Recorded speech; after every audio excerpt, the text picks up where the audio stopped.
In today's Your Healthy Family, we're continuing with Sun Week and the importance of keeping your skin healthy. Today we began a three-part story of Vic McMillan, a Colorado Springs man who tells me he applies sunscreen every day like it's aftershave. And that's just one part of his ongoing battle with skin cancer. You do have something going on back there. Let me tell you how scared I am of cancer. My granddad died of cancer. My uncle, two uncles have died with cancer. My wife died of cancer 4 years ago. Cancer scares me. I've had prostate cancer as well. So when I started the skin cancer thing, it was something that I had to get out of my body. I had to get rid of it. There was no choice. Vic says he hasn't spent a lot of unprotected time in the sun since his younger days. But most of my sun time was before I graduated college. That was a lot of sun time. I was born and raised in Oklahoma and went to school at Oklahoma State. Went to high school in Denison, Texas, and then we came back to Stillwater. My family's a farming family. I worked in oil fields during the summer while I was in college. I worked in wheat fields, I've worked in hay fields.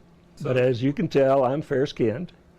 And I spent a lot of time in the sun trying to get a tan. I don't tan well. Dr. Brett Matheson, a Colorado Springs dermatologist, says Vic represents a group of people who need to be especially aware of their skin health. Most of our patients are fair-skinned people.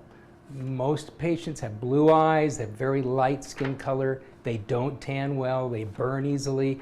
These are our patients that are prone to skin cancer. And while it's not a deadly form of skin cancer, it's still vital that Vic doesn't ignore the form of skin cancer he's constantly dealing with.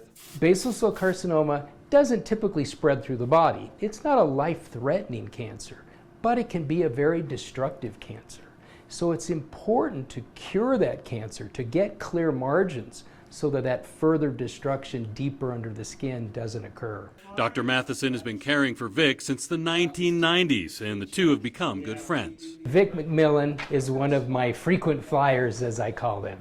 He has had so many facial skin cancers. Mr. McMillan's story demonstrates it's that sun exposure early in life that can set you up for skin cancer decades later.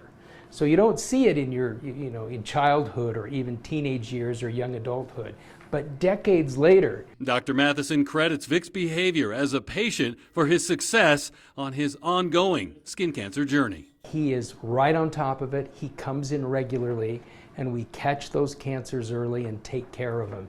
So even though he's been through multiple surgeries, he's healed it beautifully. How many surgeries? It's more than 40. And in our next story, Dr. Matheson will explain the specialized surgical technique that has been critical in allowing Vic to become cancer-free as often as it pops up, with minimal scarring. For more on Vic's story, head to the online version of this story. For Your Healthy Family, I'm Ira Cronin. For more health stories, head to yourhealthyfamily.com.